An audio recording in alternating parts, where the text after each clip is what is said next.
Hello, dear friends.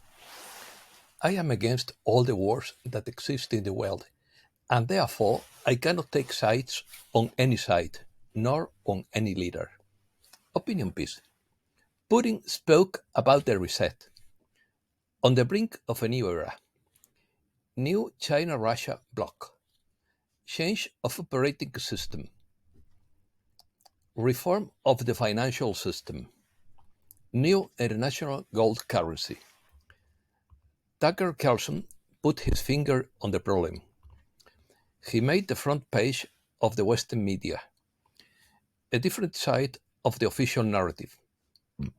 New system based on tangible assets. Future of the dollar, energy crisis and inflation. Crisis of the Bretton Woods economic system. Let's start. The change in the financial system, called reset, was a topic of conversation by Russian President Vladimir Putin in his famous interview with Tucker Carlson, the most famous journalist in the world, sentenced to death by Zelensky for doing his job and exercising his profession.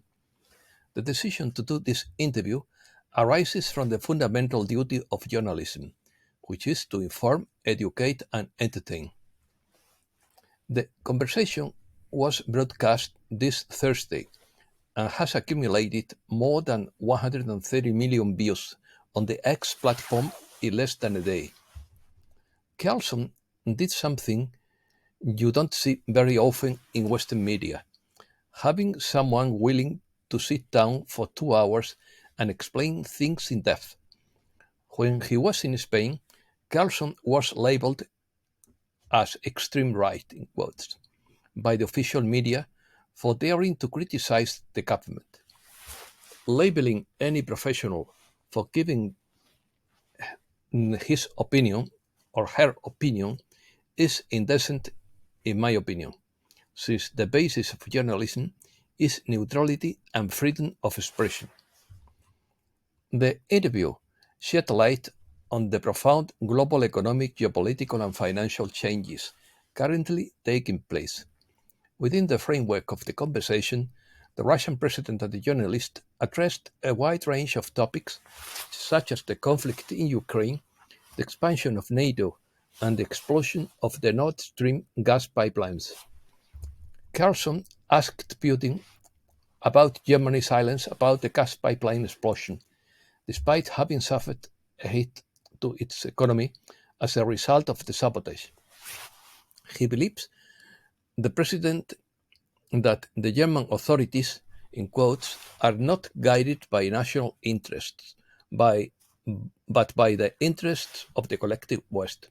Otherwise, it could be difficult to explain the logic of their actions or inaction. Close quotes. New bloc. To the critical question of whether Russia and China can join forces on an economic or military level, Putin responded that he is not interested in clashing with the US because all parties would lose in such a conflict. In his opinion, humankind is not even a type 1 civilization on the Kardashev scale. If we cannot take advantage of the planet's energy potential, how can we control the weather? A type 1 civilization on the Kardashev scale would be one capable of taking advantage of all the energy available on a single planet. The Kardashev scale classified civilizations in three types: planetary, stellar, and galactic, or types 1, 2, and 3, respectively. Each category relates to the amount of energy each civilization uses at a given time. The higher the scale, the better a civilization would be at using the available energy. According to the scale, a Type 1 civilization would be able to take advantage of all the stellar energy that it reaches its planets. Sinfu believes that the world has many questions that need answers, especially about the global economy. There are three big questions that we should be attentive to, and how this interview can give us clues about the future of the dollar, the global energy crisis and inflation. Reset. Putin said he seeks reform of the global financial system.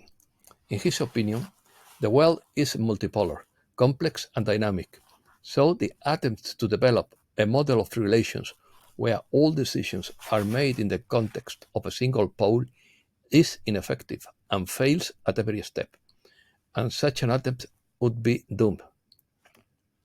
He believes that the old Western financial system is committing harakiri and that they are killing the dollar with sanctions. In his opinion, the financial system is dying and the main banks will be deprived of their monopoly. On December 10th, 2023, Putin declared that the Western financial system is becoming obsolete. Furthermore, he said that solutions involving blockchain and central bank digital currencies, in quotes, will pave the way for revolutionary changes that will deprive major banks of their monopoly. Obsolescence. During the plenary session at the Russian Calling Forum in Moscow, Putin said that the Western financial system is becoming obsolete from a technological perspective. It has been so complacent for so long and has become accustomed to its monopoly and exceptional nature that it has become accustomed to keeping everything as it is. This would make it obsolete, or at least on the verge of becoming archaic and obsolete. In quotes, what we want is to create a new model, a truly democratic model where honest competition between all economic actors dominates. This change in the global economic landscape and the emergence of new leaders is an objective, a largely predictable process. Putin added, in quotes again, when it comes to international transactions, we are increasingly turning to advanced solutions, including those involving blockchain and digital currencies through the central bank. The Russian president continued detailing, according to analysts, this will pave the way for revolutionary changes that would deprive the main Western banks of their monopoly. We see that these lenders are not in the best shape, at least some of them. Close quotes. New currency. During the 2022 BRICS summit, Putin announced that the bloc was working to create an international reserve currency.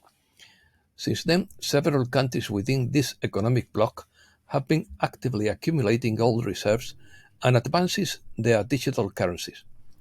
The countries have also hinted at developing a gold-backed stablecoin to bypass economic sanctions imposed by the West. We are starting to see traction building around metals contracts priced through the Shanghai Futures Exchange. In fact, late last year, we learned that the London Metal Exchange was considering introducing new metals contracts that would use Shanghai Futures Exchange prices. A few weeks ago, it was reported that the London Metal Exchange was studying Hong Kong as a location to expand its global network of metal warehouses. While there is widespread attention on China's efforts to internationalize its currency, many overlook the country's ambition to expand its influence over commodity prices, over which the BRICS have so much influence in terms of consumption. Once again, we are in a moment that changes history and things are unfolding in real time. China's president said that the country was willing to work with Russia to boost international multilateral cooperation. In other words, impose a new world order that is more aligned with an economic bloc trying to crush Western hegemony in international affairs. Hold on tight. New economic order. According to Awaken 3D, the introductory dialogue initiated by Carlson's interview is a critical step in uncovering the complexities of global transformation and offers insights into the possible emergence of a new economic order that seeks to redefine the very essence of commerce and global finance.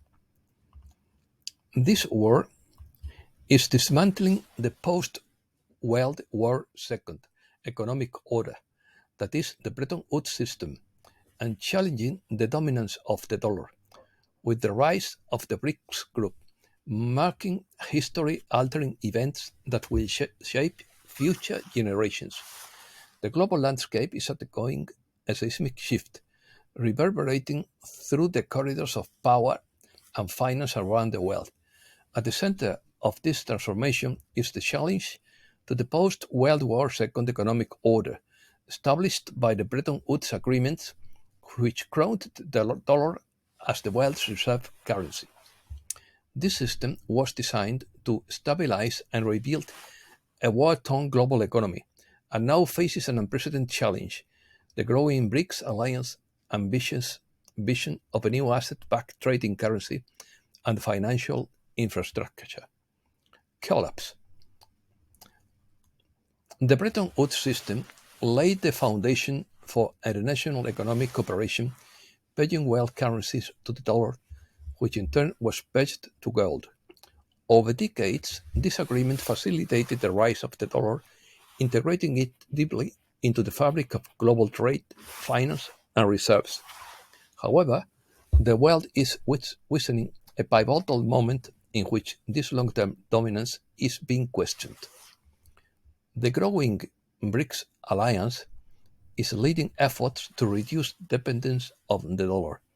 Its strategy encompasses the creation of a new asset-backed trading currency and cross-border payment systems that aims to bypass the dollar-centric SWIFT system. This move is not simply a financial maneuver, but a bold statement on the global stage, advocating for a more multipolar world where economic power is more equitably distributed. A new asset-backed economic order is emerging. The conflict mentioned by Tucker Carlson has accelerated the reevaluation of global economic alliances and structures. He underscores the fragility and limitations of the current system, highlighting the urgent need for alternatives that can withstand geopolitical tensions and offer stability. The vision of a new economic order is a direct response to this challenge, proposing a system based on tangible assets such as gold, oil, and other real commodities, with the aim of providing a more resilient and equitable foundation for trade and global finance. Consequences. The shift towards an asset-backed currency and the development of a new cross-border payments system predict some significant changes for the global trade and finance. These initiatives promise to improve the autonomy of emerging nations, allowing them to trade and carry out transactions in their own currencies. This reflects a deeper desire for financial sovereignty and security. By establishing alternative networks, a parallel infrastructure is being created that could offer countries more options in how they conduct their international affairs. The scenario that is developing suggests a transition towards a more multipolar financial world in a more diversified and possibly more stable international monetary system. This transition has the potential to introduce significant adjustment to global trade patterns, investment flows, and economic policies. As nations navigate these changes, the global economy stands on the brink of a new era that promises opportunities for growth and cooperation, but also poses challenges in terms of adaptation and negotiation among the world's economic powers. The success of the initiative to establish a new economic order will depend on the agility to forge a broad consensus and the effective implementation of these ambitious plans. Reactions. Some media outlets refuse to publish the interview for internal political and corporate reasons, as well as for setting professional jealousies. However, the interest in the interview is undeniable, and foreign media are analyzing it carefully. EU Foreign Affairs and Security Policy spokesperson Nabila Masrali said the European Commission saw Nothing new in the interview, in quotes. In her words, Putin repeated all the lies, distortions, and manipulations and showed a strong degree of hostility towards the West, in quotes. The vice-president of the Slovak parliament, Lubos Blaha, highlighted that the, in quotes, the hysteria of Western liberals over this interview only confirms the extent to which modern liberalism hates freedom and balanced debate. Their brains are completely clouded by their own propaganda. Close quotes. British Prime Minister Rishi Sunak said Putin's statements about NATO expansion as one of the causes of the Ukrainian conflict are clearly ridiculous, in quotes. For his part, David Cotton, leader of British Heritage Party, said that it seems that this will be the most viewed interview of the year, if not the decade. Meanwhile, the president of French Patriots Party, Florian Philippot, asserted that there is a lot in the interview and many will hear for the first time a different side of the story. News of the conversation appeared on the front pages of numerous Western media outlets. The New York Times wrote that, in quotes, Putin was more direct than usual and that he is seeking an agreement with the West. Meanwhile, the Washington Post believes that the interview could boost Donald Trump's chances of re-election. Agence France Presse opined that Carlson asked few difficult questions and listened a lot. The Associated Press, for its part, maintained that Putin appeared confident and calm and made from time to time friendly reproaches to Carlson, who seemed bewildered by the history lesson and tried to interject questions. The Wall Street Journal opines that the interview gave Putin the opportunity to bolster his domestic position and demonstrate that he can still make himself heard in the West. For the Global Times, this will help the public form